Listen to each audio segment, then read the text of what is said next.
Leader who believes every family deserves great schools, strong support, and a real seat at the table. From Davidson to Cornelius, Huntersville to North Charlotte, she knows our communities want the same thing. Schools that work, voices that matter, and leadership that listens. This work is personal. She grew up here. She's raising her children here. And now, she's leading here, using data, heart, and real community connection to help level up public education. So let's log in, level up, and lead forward, together. Welcome to the Community Classroom. Here's your host, CMS Board of Education District 1 Representative, Dr. Charlitta Hatch. Welcome to the Community Classroom, the place where we slow it down, break it down, and help families feel informed, connected, and confident navigating our schools and our community. I'm Dr. Charlitta Hatch, and this is a space to learn together, share resources, elevate voices, and make sure families know they are not alone in this work. And today we have some magical women with us, and we are focusing on something powerful. And that's what happens when schools and community organizations work together to support families, because we know that education doesn't just happen inside school buildings. It happens across neighborhoods, churches, nonprofits, and community centers. So welcome, ladies, to the Community Classroom. Thank you for having us. Yeah, so I would love, in the spirit of being in our community classroom, if you all would just introduce yourself and perhaps share a fond memory that you had when you were in school.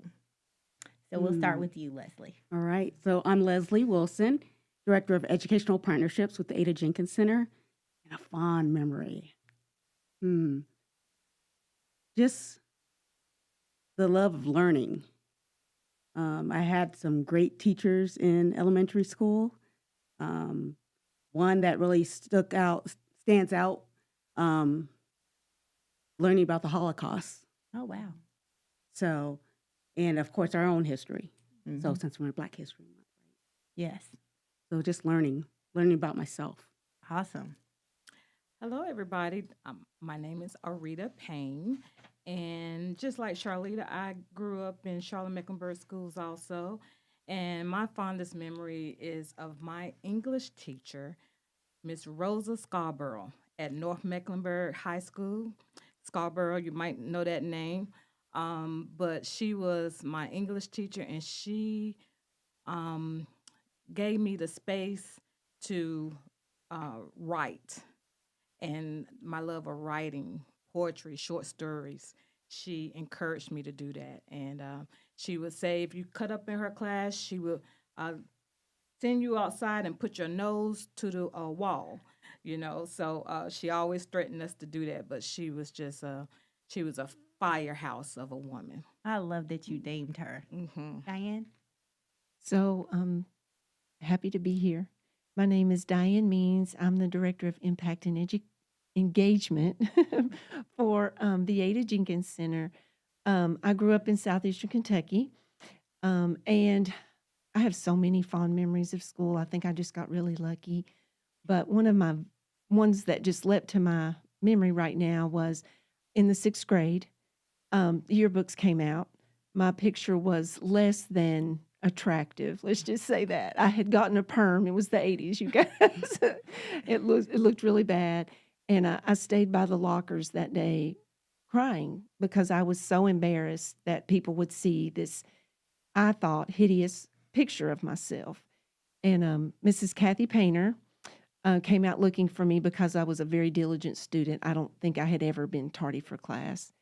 And instead of scolding me for being tardy, she just hugged me in the hallway.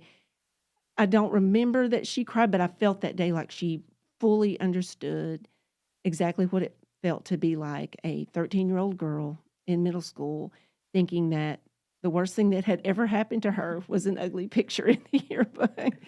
And I just cherish that I had teachers that cared about me, not just in the classroom, but what was going on in my heart, because we take that into the classroom as kids, right?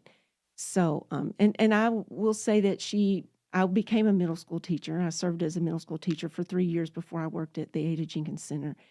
And she was one of the reasons. I thought I need to pay that forward because there's going to be other 13-year-old kids that think the worst thing that has ever happened to them today is their yearbook picture. That is so true. And the kids today, they don't have that, right? Like we can see the picture. They probably show it to the kids before they actually walk away. And all of us was like holding our breath if our eyes were closed or if our bow wasn't right. So yes, I agree. And I think it's so important that you lifted up what happens outside of the classroom, impacts what happens in the classroom, how much learning history, whether it was Black history or Holocaust, you know, we can always see ourselves in other people's story and how much that teaches empathy, and then having a teacher that sees you, right, and knows that what your potential is and has a high standard for you, regardless of where you come from, what you look like. The teacher had a high bar, and I think that we all carry some memory of a teacher in our experience, and every child deserves that. Every teacher is not for you, but you should have a teacher that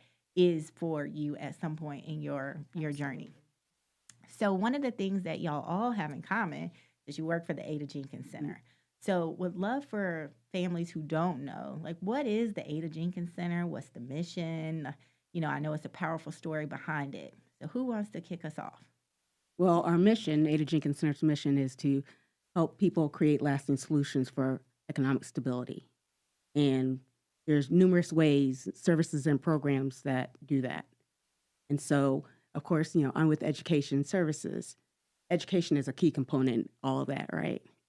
So education services, our LearnWorks program is our staple youth program that helps students who are behind grade level reading, helping them maintain if they're on grade level reading, just help them refresh skills before the start of the school year.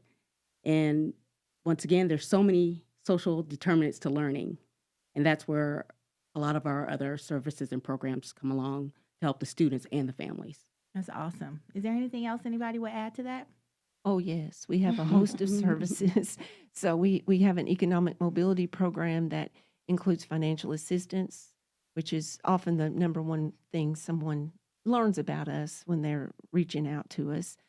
We have a street outreach coordinator, a food pantry. Right now, we've just added asset building programs to our lineup of services, which includes homebuyer education, financial education, and free tax prep. That is awesome. And so there is so much that the Ada Jenkins Center does and is to the community. And so we are going to transition to our next class. And on the other side of the bell, we will come back and pick it back up to learn a little bit more about the Ada Jenkins Center. So be on time, y'all.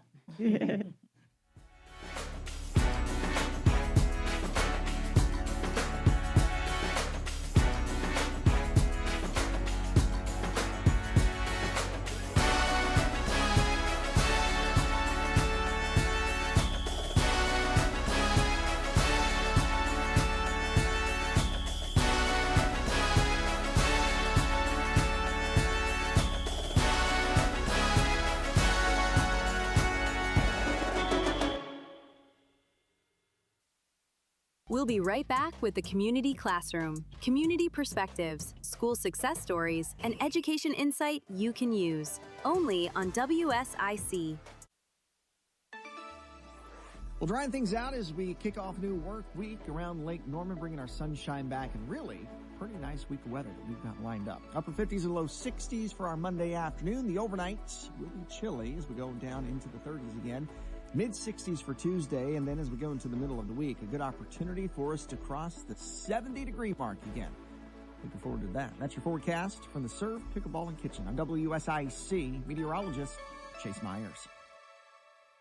Order up. The Serve Pickleball Plus Kitchen in Cornelius is where sport and food are paired perfectly with philanthropy. Come play, dine, celebrate, and connect. No membership required. All ages welcome. Eat, play, serve it forward. Visit theservepickleball.com.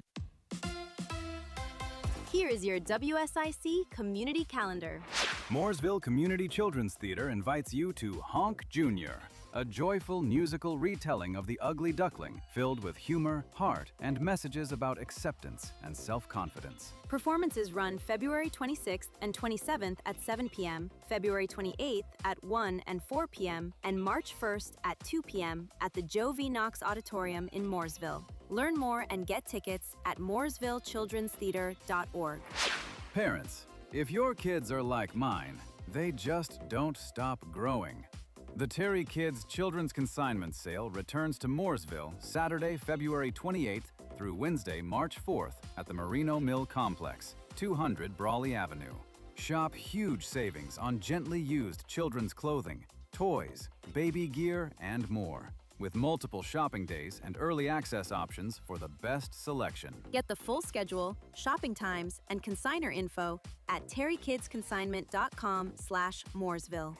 And finally, love is still in the air for Lake Norman couples planning their big day. The third annual My Favorite Bridal Show, hosted by Events by Victoria, happens Sunday, February 22nd from 11 a.m. to 2 p.m. in the Kettle Room at Gibson Mills in Concord. More than 60 wedding vendors will be there, from florals and planners to fashion, desserts, and decor, plus tastings, a fashion show, and prize drawings throughout the afternoon. Pre-registered couples get in free, or it's just $5 at the door. And it's one of the best ways to meet vendors and gather inspiration in one place. Learn more and register now at eventsbyvictorias.com. For even more local events, family activities, and things happening around Lake Norman, visit liveworkplaylkn.com. That's liveworkplaylkn.com. We're back with more The Community Classroom, breaking down what's happening across Charlotte-Mecklenburg Schools with Dr. Charlitta Hatch, right here on WSIC. Welcome back, class. You all were on time, so I'm so proud of you. In our last segment, we talked a bit about the Ada Jenkins Center. We were really just getting into the heart of the mission and the services. And y'all are such a big staple in the community. I'm curious about the trends that you are currently seeing in the North Meck area. So one of the things I would say is I believe that we're seeing the same trends in our area that we're probably seeing across our region, across our country.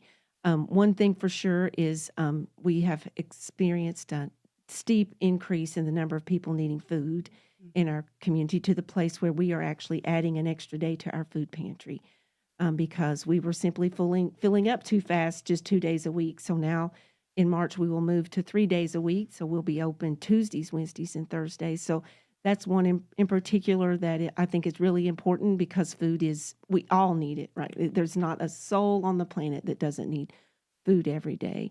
I think another one that we should lift up is the need for financial assistance. In fiscal year 25-26, we supported the community and helped hundreds of families with financial assistance, and over $350, nearly $400,000.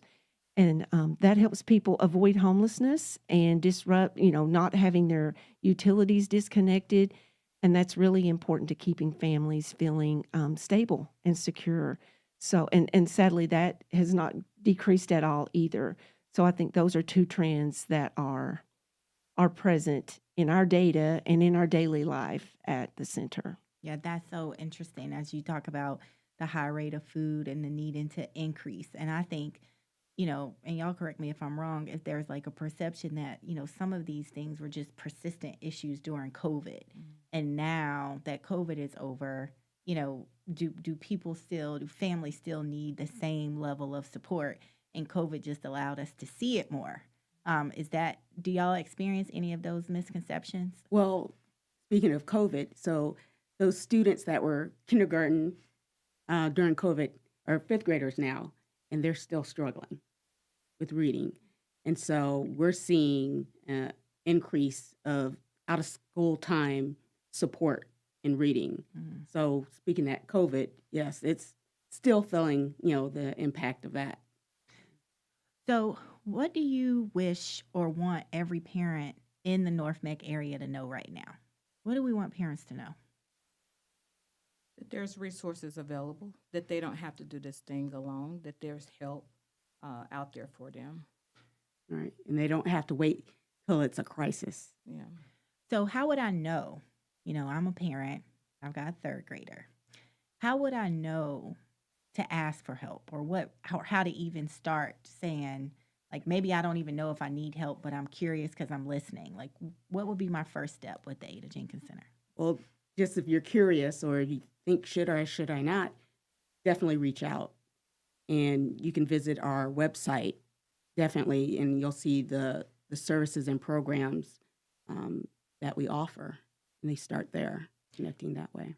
And what are some of the big misconceptions that parents or families have about access and support? I think that's the crisis piece, wouldn't you say? I think that's one of the most important ones. I think people feel like they have to have that eviction notice or that disconnection notice for utilities. And honestly, we wish you'd call us much, much earlier than that. One, because our process is a process. But two, we don't want you to have to shoulder that alone. That's a lot to carry as a parent. You're already carrying a lot. So we want you to call us as soon as you can. And one thing I would add to what Leslie said earlier about reaching out. So Aurrita and I have the opportunity to serve as community engagement. And if you just want to call and say, I've heard about this Ada Jenkins Center thing, would you tour me around or tell me all the things that you do? Reach out to one of us, engagement at Ada Jenkins Center at adajenkins.org.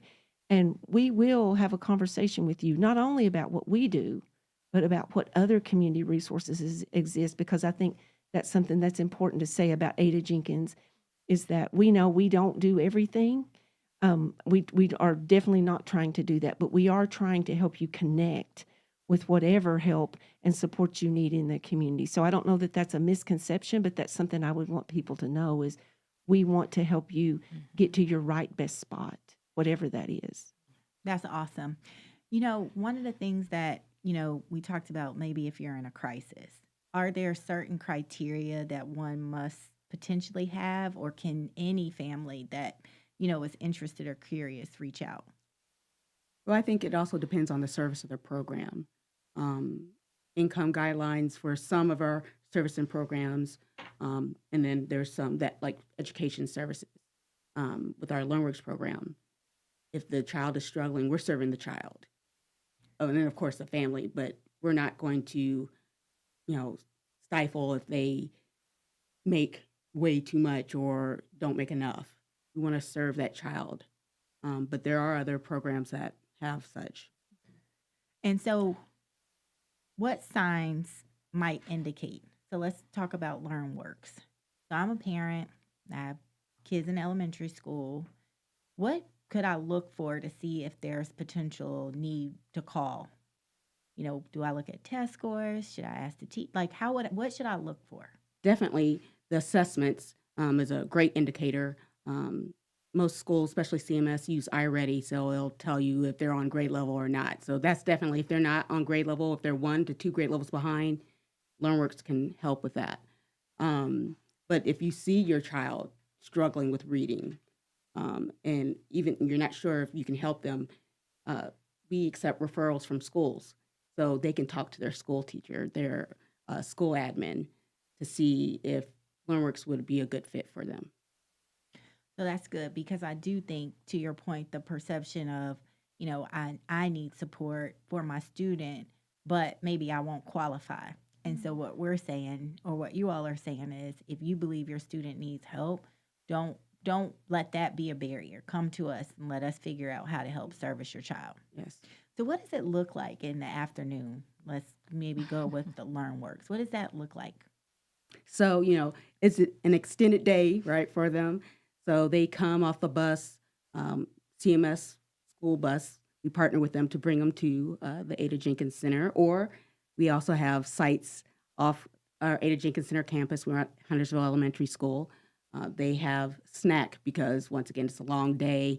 We need them to regroup, refocus that energy to learn. And then we have some kind of enrichment so they can decompress. But also it's impactful. Maybe they're learning a new skill. Maybe they're learning some newfound interests. But then we get right into work at 5 o'clock with skill building, interactive read alouds, phonics for our students that are still struggling with sounds and letters.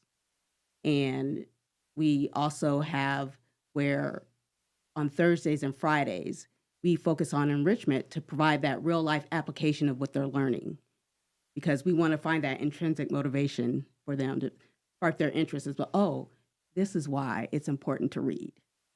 So we've got to make those connections, not just connections to letters and words, the sentences, but connections to why it's important for you to read. What advice do you have for families that may look to support their student at home? You know, how can I do that? So family engagement is also key. With LearnWorks, we offer each month a workshop about how to advocate for your child, how to assist and support them at home, or it could be as simple as a fun activity to help discover interests that your child have to continue to foster and facilitate that at home. So definitely parents getting involved to learn more about that so they can support their child at home. So I love that. So it's not just servicing the child. Right. When it comes to education, you're also helping The to family. teach the parent Yes. how to help the child as well. So it's kind of like twofold, which is awesome. Because I think that when I know the math, the way they teach reading now is so different. And I'm trying to help even like sound it out with my 4-year-old, and she's like correcting me, like, that's not the sound. I'm like, oh, okay. And I'm like, well, where do you go to learn how they learn now? And sometimes you feel inadequate as a parent. Right. And parents, they want the best for their child, right? So there's something that parents can do to support their child. Doesn't matter how small they think it is, but there's a way to support your child, you know, whether it's asking them about what they learned. So it remains fresh in their mind, gauge if they're interested so they can continue that at home. So yeah, like I said, I know parents really want the best for their child, and there's ways for them to support. And I don't want parents to think that they can't, because they can. There's ways, and we try to eliminate some of those barriers to do that at home, whether it's during, you know, time making dinner, help them, you know, do the recipe with you, make dinner, read off the instructions. If it's bath time, you know, practice use those foam letters, you know. So there's way to embed support in their routines, their family routines that they have already. I think that was such a good kind of tips to give parents and families. Any other tips fairly quickly? I would say use the commute. I'm a parent of 2, and we've often had a commute, and I have used it as my moment because they couldn't get out of the car, and, you know, and let's have a talk. That is so good. Use the commute. How can we use what we're seeing outside? Well, if y'all can believe it, it is time to switch classes again. The bell is ringing. So be sure to get back to class on time as we head back for our next session.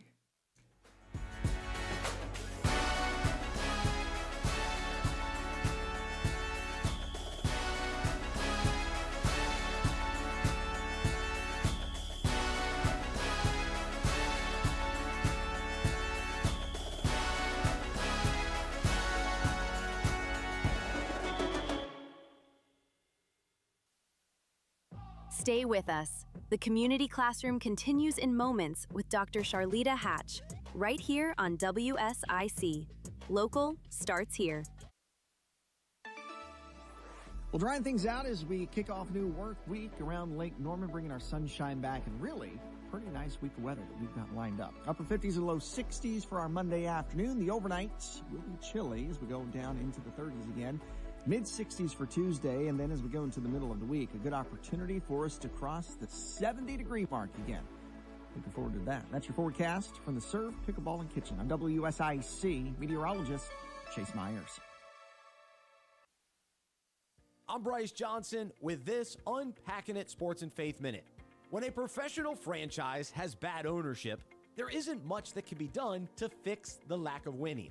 The team may fire coaches or release problem players, but until they resolve the underlying issue, things will never improve. In our own lives, if we have the same problems continuously showing up, we must acknowledge it and then strive to get to the root of the problems. We can't just keep dealing with the issues on the surface, but need to get to the heart of the matter. Why are we acting out the way we are? Why are certain sins trapping us? In Proverbs, it says, above all else, guard your heart, for everything you do flows from it. Today, let's seek Jesus and ask him to reveal the underlying issues in our hearts. Then we must surrender to him and trust him to do the changing. I'm Bryce Johnson, and you can unpack that. For more, go to unpackingit.com. If you're over 40 and plan to retire someday, the window to protect what you've built may be smaller than you realize. As retirement moves from someday to on the horizon, protecting what you've built becomes just as important as growing it. And that's where Noble Gold Investments comes in. They help investors reduce risk by adding gold and silver to their portfolios. Visit noblegoldinvestments.com, noblegoldinvestments.com. Past performance may not be indicative of future results. Investing in precious metals involves risk. Consult with your tax or financial professional before making investment decisions. Hello, friends. This is Dwight with Gullion's Christian Supply and Homeschool Headquarters, inviting you to join the Gullion family and staff in praising the Lord for 30 years of providing you with trustworthy and inspiring books, Bibles, music, gifts, and supplies. We so appreciate your support and friendship over all these years. With locations in King and Statesville, North Carolina, visit us again soon for encouraging fellowship and essential provisions for your Christian life. Gullion's Christian Supply and Homeschool Headquarters, where the Bible stands. Don't miss a thing. Download the WSIC News app today. WSIC. Local starts here. This is a Bloomberg Money Minute. If you know Carvana from those used car vending machine towers, that may be scratching the very tall surface of the company's business. We're teaming up to create Shackvana. We are?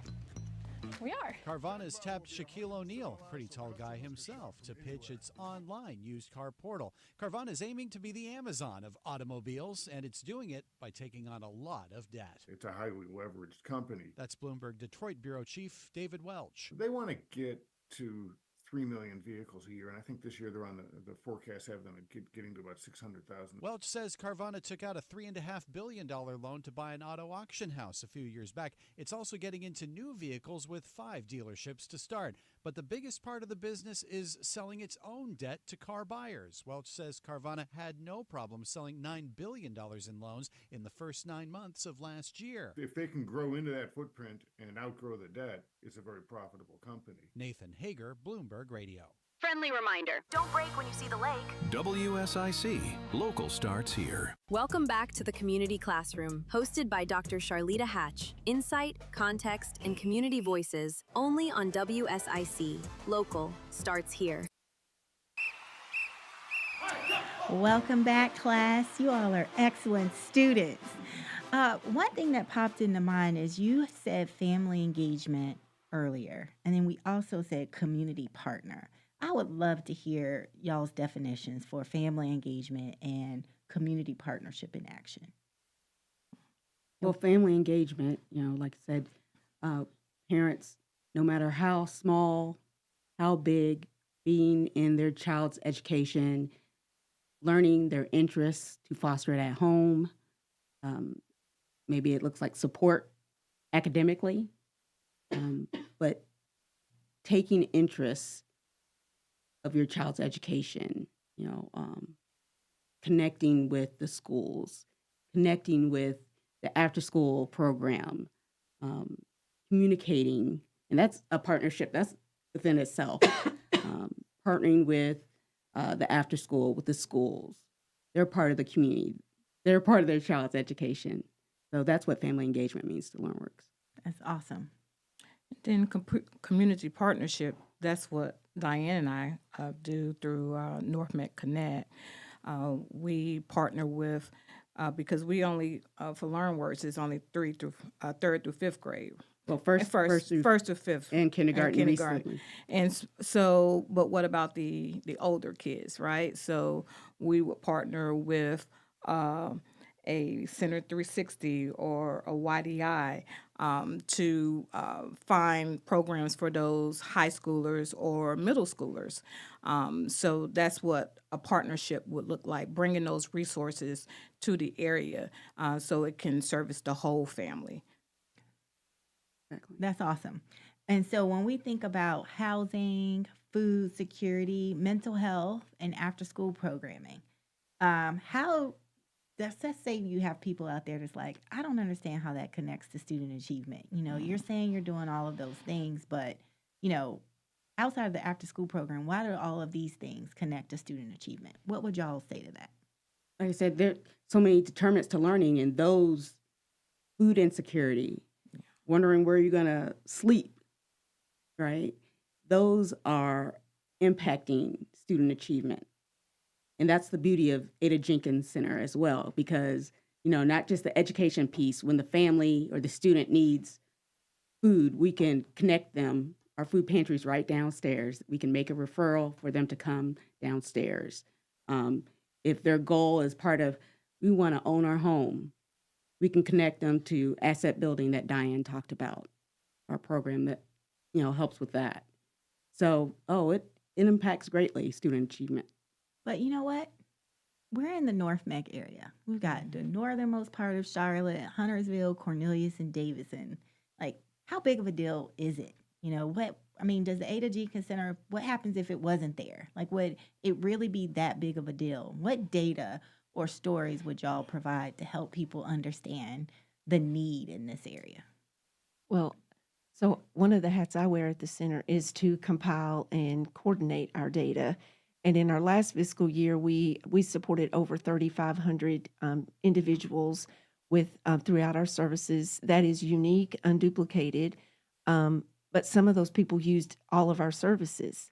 So without those, without the things that we do, I think people would be left vulnerable and stressed out, not knowing where to go. We are one of the only organizations that provide financial assistance.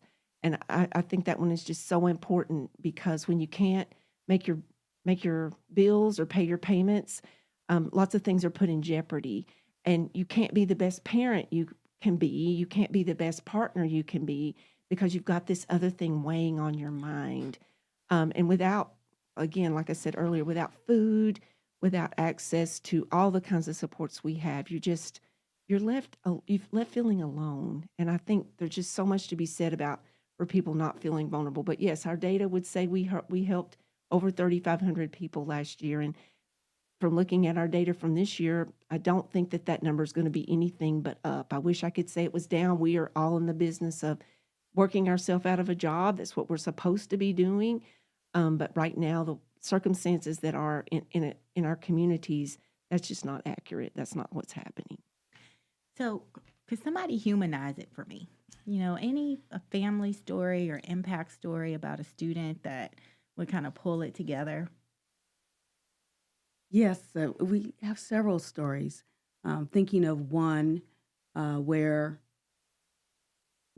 maybe a child unfortunately knows the pressures that their parents are living. So it's weighing on them as well. There's been times where child comes in and with our tutor mentors, and saying that they're hungry. So, we're having to learn how the family is doing, and calling and seeing how we can help if they like a referral to our food pantry. So yes, there's several instances like that. Oh, that's so impactful. Thank you for sharing that. So what would happen if the community fully rallied around our students? What could be different in 5 years? If the community fully rallied around our students, what could be different in 5 years? And when you think about that question, potentially also define what fully rallied means to you. Maybe we give it to everybody. I think there would be more trust from the students, from the parents, from the staff, the teachers and admin, because that trust right now is broken. What is it? People are thinking, what are your hidden agendas? But I think when people are seen, valued, and heard, they trust you. And I think if we have a rally, the community rallies around families, then we would move the needle forward. And that trust, because without trust, I'm not going to fully do what you asked me to do. I'm not going to believe what you tell me. So I think trust is needed all across the board. And where would that trust? So is there distrust with the community partner, or distrust with the schools, or distrust, just inherent distrust? I think all of the above. There's an inherent distrust because people have been told things and people just did not follow through. Whether it was a nonprofit, whether it was someone who had good intentions but didn't have the authority to make that decision. So people have been hurt and they've been let down. And so I know when I go out into the community, that's what you hear. You know, there's not a trust factor there. And so you have to mean what you say and do what you mean. And people are looking at that, especially our students. They are looking at that. So good. Thank you. So I'm an idealist, and in my ideal world, in 5 years, we would have all the services needed to support not only our students, but their families, because students are in families. And if we had that robust safety net and resource network, there wouldn't be anything that if somebody needed it, there wouldn't be a resource for them to find and utilize. And then students would be able to access what their future would be or what their future might be able to be with a little more ease. And I was telling my colleagues earlier, I drive around a lot with 3 18-year-old boys. My son's an 18-year-old senior at Huff. Sorry, guys. But there's a lot of angst about their future for them. And I don't want that for them. I want them to, there's a lot of angst when you're 18, right? But I want all of our students to be looking at their future, knowing that they can succeed because their past tells them that they can do that. But we need a robust services network in order to do that. Oh, good. Thank you for that. And I agree with Diane. We talked about, once again, those social determinants to learning. Everybody rallying together. That includes the parents, the schools, the community members that want to volunteer, that has resources. We can really move the needle on, early education, with the reading. So it would eliminate, not fully maybe, but minimize some of those barriers for the students to achieve, the parents to engage. And when we say minimize the barriers, what are some of those barriers? The transportation, the supplies needed to learn, time. How do parents get that time back if they are trying to figure out how to get somewhere, how to get supplies, how to feed, put dinner on the table, make sure their light's on, so where they can have the time, release some of that pressure to engage with their student, with the school, Awesome. community. Thank y'all for imagining that. We are headed to the other side of our class. See y'all on the other side of the bell. Community perspectives, school success stories, and education insight you can use. Only on WSIC. Well, drying things out as we kick off a new work week around Lake Norman, bringing our sunshine back, and really pretty nice week of weather that we've got lined up. Upper 50s and low 60s for our Monday afternoon. The overnights will be chilly as we go down into the 30s again. Mid-60s for Tuesday, and then as we go into the middle of the week, a good opportunity for us to cross the 70-degree mark again. Looking forward to that. That's your forecast from the Serve, Pickleball, and Kitchen. I'm WSIC meteorologist Chase Myers. Here is your WSIC community calendar. Mooresville Community Children's Theater invites you to Honk Jr., a joyful musical retelling of The Ugly Duckling, filled with humor, heart, and messages about acceptance and self-confidence. Performances run February 26th and 27th at 7 p.m., February 28th at 1 and 4 p.m., and March 1st at 2 p.m. at the Joe V. Knox Auditorium in Mooresville. Learn more and get tickets at mooresvillechildrenstheater.org. Parents, if your kids are like mine, they just don't stop growing. The Terry Kids Children's Consignment Sale returns to Mooresville Saturday, February 28th through Wednesday, March 4th at the Merino Mill Complex, 200 Brawley Avenue. Shop huge savings on gently used children's clothing, toys, baby gear, and more, with multiple shopping days and early access options for the best selection. Get the full schedule, shopping times, and consignor info at terrykidsconsignment.com/Mooresville. And finally, love is still in the air for Lake Norman couples planning their big day. The third annual My Favorite Bridal Show, hosted by Events by Victoria, happens Sunday, February 22nd from 11 a.m. to 2 p.m. in the Kettle Room at Gibson Mills in Concord. More than 60 wedding vendors will be there, from florals and planners to fashion, desserts, and decor, plus tastings, a fashion show, and prize drawings throughout the afternoon. Pre-registered couples get in free, or it's just $5 at the door. And it's one of the best ways to meet vendors and gather inspiration in one place. Learn more and register now at eventsbyvictorias.com.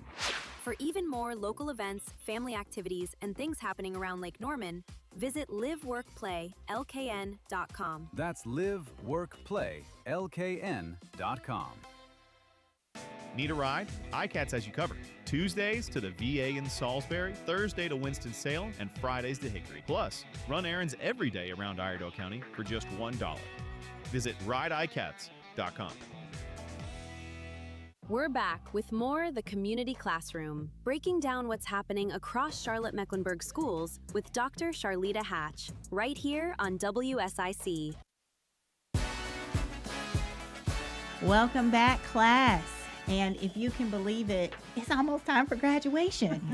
We have had so much fun and so much learning here talking about the Ada Jenkins Center and who it is for the community, for families, literacy, food security, financial literacy, just amazing work that y'all are doing in this North Meck area and even going into the schools and partners. Just phenomenal work. So I just want to celebrate the work that y'all are leading and the impact that y'all are making in the community. Thank you. And if you're listening thinking, man, how can I be a part? Like, is there something for me?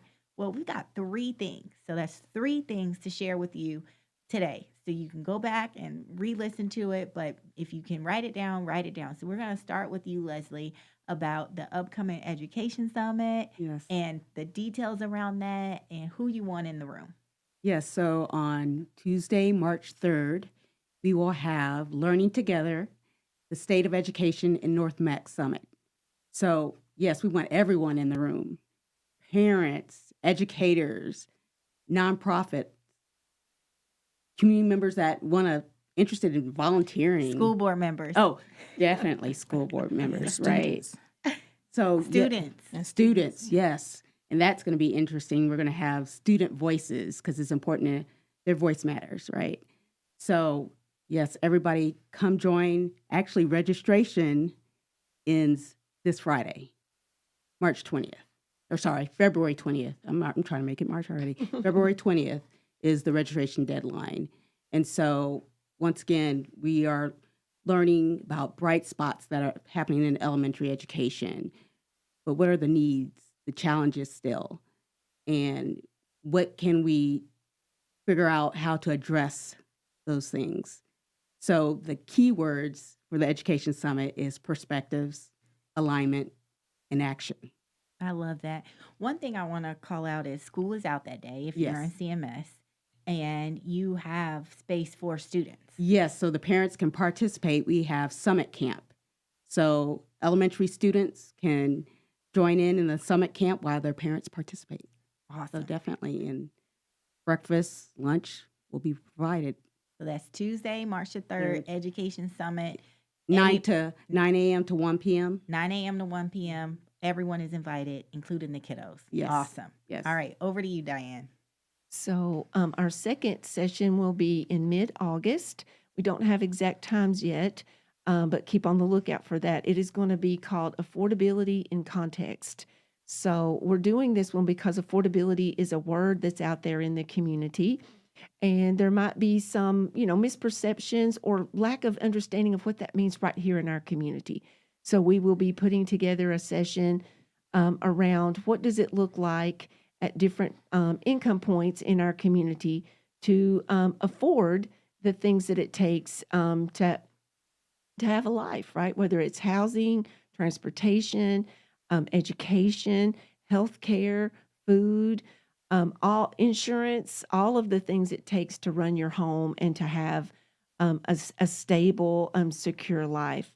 We will be trying to put that in the context of not only certain income levels, but no names attached, but people that we have worked with over the years. So XYZ family came into the Ada Jenkins Center with these circumstances, with this income. How would you have made it work in our community? I believe there's a lot of people in our community who really, if they knew exactly what that felt like, would want to get a lot more involved. So we want to do that for folks, is help them see that, feel that a little bit more, so that they can perhaps engage and invest in different ways. That's awesome. Can you remind me of the date again? We don't have an exact date. It is going to be in mid-August. We don't have exact times yet either. More than likely, it will be at the Ada Jenkins Center, though. That's awesome. Awesome. And I think it is going to be great awareness for folks and hopefully get people aligned on the advocacy piece that's needed, because we should want everyone to have a good quality of life in this area and in our community in general. All right, last but not least. And then bringing up the rear, we're having a belonging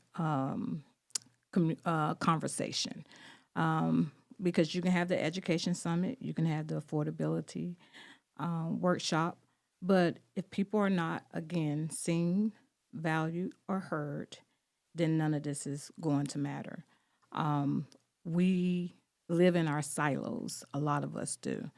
And we don't know, we don't have friends that are of opposite backgrounds, races, economic. And so what we're wanting to do is bring everybody together so you can get to know what is going on with someone you would never, ever have contact with. Not because you don't want to, but because you don't go outside of your community, your silo. So we're bringing everybody together to have meaningful conversations, to get to know each other, to understand what's going on in my life as a single mom. That I have to worry about how much the milk costs, when you maybe don't have to worry, you just pick it up off the shelf. So we're bringing everybody together. We want everybody who goes to the Education Summit, who goes to the affordability, we want everybody to come back we want you to go through all three of them and come back and talk, so we can come up with some ideas, come up with some action plans, some strategies, and not just leave it there, but continue it after all of these workshops. I think that's so powerful, because I feel like our community is missing the civility in the conversation and the ability to do that. Like, we don't have good models right now. And whether it's through technology or whether what's happening in the media, of just what does it look like for us to have common conversation and find common ground, and not focus on you're wrong or you're right, but just really listening and getting understanding of what's the state of education, what is affordability, and how do we make sure everybody belongs. I think it's really powerful, and I can see the through line between all three of these events, because it's going to give education and awareness to different priority issues, but then bring folks together to talk about how can we do this within the community. We can't be afraid to have these conversations, and so many of us are. We're afraid of offending. We're afraid of asking questions that may offend or turn someone off. But we're never going to move the needle or even understand each other if we don't have the conversations. You will find once you have those conversations that we have more in common than we do different, right? And so once you understand that just because we don't look the same, just because we don't have the same background, I want the same for my family as you want for your family. So we have to have the conversations. So true. I went to this conference this summer. It was one of the top 5 experiences I had to see President Bush and President Clinton have a conversation with each other, and it was called Common Ground Leadership. And in that conversation, they talked about how they didn't agree with the other person, but they never thought they wanted the other person to die, or they didn't hate the other person. They just literally just didn't agree with them, and that was just what it was. But they gave President Bush gave a critique to President Trump, and then President Clinton gave a compliment to President Trump, and they did that on purpose because you don't often see people from different perspectives give an acknowledgement to the other side where two things could be true. And I thought that was so powerful for them to model. Like, let me be intentional about giving a compliment or a critique to show that as leaders, we can hold space for both things. Yeah. Did anybody else have any similar experiences about the power of community and conversation? Well, in my spare time, I run this little nonprofit called Unity and Community, and it was built off of what happened in Charlottesville. And we had a prayer vigil on the greens of Davidson. And there was a reflective time. There were some white people that realized they didn't have any black friends. And so what they did, they intentionally reached out to black leaders in the community, and the nonprofit was started. And so what we do, one of our 4 pillars is engagement and education, but the engagement is getting to know, build friendships and relationships with people who, again, don't have the same background, maybe is not of the same race or sexual orientation, whatever it may be, and just getting to know those people. And then you can go out and advocate for those people, right? Because if I'm not in the room and you're in the room, you can speak to say, hey, Aurrita and her people, that's not going to work for them. What can I do? I need to speak up for her because she's not here. So it is very powerful that we come out of our silos, we ask the questions, we have those hard conversations to get to know each other, because it's not about race, it's about dignity, the human dignity. We are all on this planet as humans, and we all bleed the same color, and we all want the same thing. And when we do that, we can build trust. Absolutely. And so I love that we were able to share today about the Ada Jenkins Center, what you are doing for children and families in the communities in the North Meck area. And I hope families walk away feeling like if you need any type of support, at least just go to the Ada Jenkins Center and ask. Yes. And if they can't help you, they're going to try to find the right person to help you. So thank y'all for putting that in the room and for the work that y'all are leading in this community. Please remember that Community Classroom is a reminder that schools don't exist without families, and families deserve clarity, respect, and a real seat at the conversation. Thank you for logging in with us today. Until next time, stay informed, stay connected, and remember, learning is something we do together. See you at our next class. Dive or into our archives on the WSIC News app. WSIC 105.9 FM, 100.7 FM, 1400 AM, Statesville, Lake Norman's home for local talk radio. WSIC, local starts here.